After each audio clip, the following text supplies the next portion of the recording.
Hello everyone, this is DJB. Flex ko lang nga po pala itong pong halo-halo. Nag-crave nga po pala si Patuti.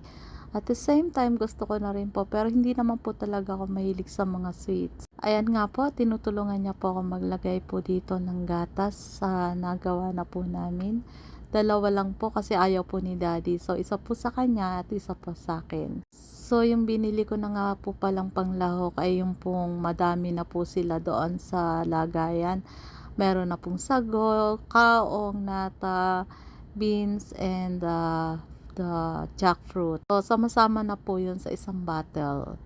So, yan po, dahil dalawa lang naman po kaming kakain. So, kasya na po sa amin po yung isang panlahok. Bumili po ako ng gatas na, ayan, angel cream po ata yan. So, panglahok po talaga yan sa halo-halo. Ayan, enjoy na enjoy nga po pala si Patuti sa paglalagay po ng gatas. At iyan nga po, mukhang na-reach naman po na ng gatas yung ice. So, inuumpisahan na po niyang haluin. At excited po siya, tinikman na po niya, hinihipan niya po guys. Oh. At ayan po, sinabi ko po sa kanya na kailangan niya pong imikos-mikos muna para makuha niya po yung lasa. Eh, tuwan-tuwa naman po talaga siya. Nakakatuwa nga lang po dito kay Patuti, hindi po siya maarte. Once na nagustuhan niya po ang mga pinapatikim ko sa kanya, siya na po uli yung nag-aas para matikman niya po uli. May na po akong naituro sa kanya na mga Philippine foods and so far naman po nakakatuwa dahil gusto niya naman po yun. Katulad din po ng mga isda, marami po sa mga mga pagkaing Pilipino na nagustuhan naman po niya katulad ng fried tilapia, galunggong, and the latest nga po is yung tinapa. So, yun nga lang pong mga iba na hindi niya po mga gusto like yung mga dinuguan, mga isaw, ayaw niya po nun. And ayaw rin niya po ng paa ng manok. So, ito pong halo-halo na gustuhan niya po, ayan, at hinihipan niya po guys. Sabi ko sa kanya, bakit mo hinihipan? Ayan, siguro po brain freeze po siya, ayan.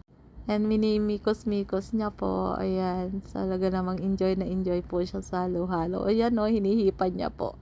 Nakakatuwa lang po siya talaga, no. Ayan. Pero, ay guarantee po sa inyo na hindi po siya po maarte. Ang nakakatuwa lang po sa kanya is napakabait na bata po niya and hindi po siya mahirap na ipatikim.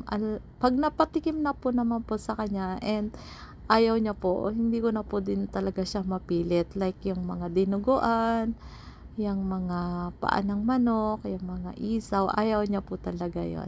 One time po kasi na nagpunta kami sa store, tapos nakita niya yung isda, yung mata ng isda. Natakot po siya, nakatingin daw po sa kanya yung mata. And one time din po, nagluto po ako ng bangus. 'Di ba medyo malaki yung mata ng bangus. And nakapatong lang po siya doon sa table. And then suddenly, bigla siyang sumigaw. Sabi niya, Mommy! Akala ko kung napano siya. Tapos sinabi niya, the fish is staring at me. So, natatakot po siya sa mga mata ng isda.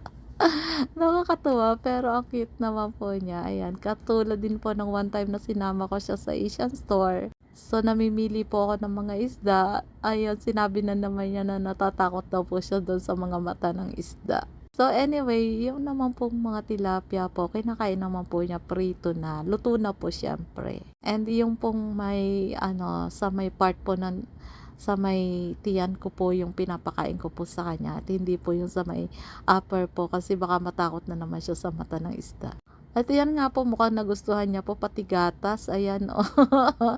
So, nilagyan na naman niya yung kanyang halo-halo. Nakakatawa naman po talaga si Patuti, ayan. At yan nga po, minimikos-mikos na naman po niya. Mikos-mikos dito, tikim na naman. Ayan, hinihipan niya po talaga. Natatawa ako sa kanya kasi bakit niya hinihipan? Siguro po na brain freeze po siya. Thank you so much sa inyo po na mga patuloy na sumusubaybay po sa amin. Na kahit nga po ang ilan sa mga videos ko ay paulit-ulit na lang, pero nandyan pa rin po kayo at nagsusupport. Thank you so much po sa inyo lahat. Lalo na po yung mga sumusuporta po kay Patuti sa kanya pong mga games, uploaded games. Thank you so much everyone. At ayan, samahan niyo po kami kumain po ng aming pong halo-halo. Salamat po ulit sa inyong lahat. I hope na magkita-kita po ulit tayo sa mga susunod ko pa pong mga video. And siguro po mas madalas nyo na nakikita nyo po si Patute. Thank you so much everyone. God bless you all.